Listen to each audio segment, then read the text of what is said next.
É, galera, vamos multiplicar a natureza.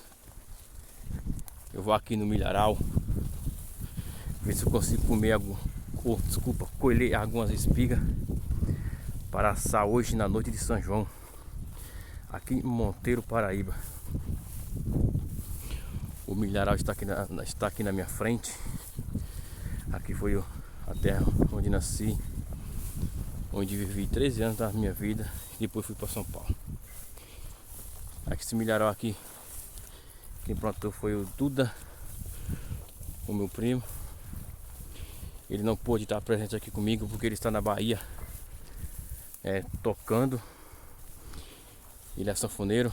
Pode pesquisar aí no YouTube Duda Félix, que vocês vão achar a música dele aí, ele tocando e cantando, beleza?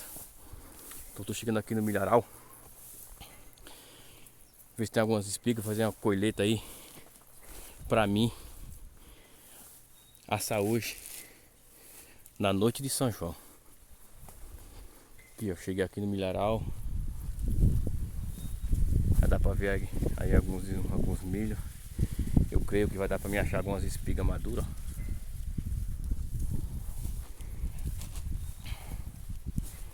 Olha aí.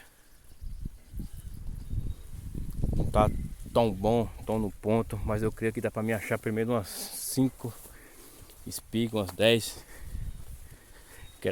Que é pra assar na noite de São João hoje. Na fogueira, na brasa. Olha só.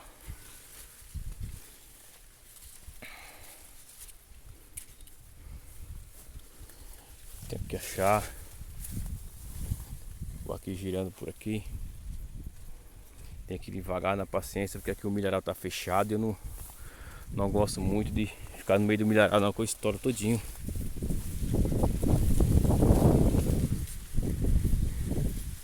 E entrar no milharal com uma mão só filmando, acho que não dá não, senão vou me coçar todinho. Tem que ser com as duas mãos, é pra ir separando o milho e entrando. Vou dar uma pausa aí, galera, já volto com vocês, beleza? Quando eu colher algumas espigas aí.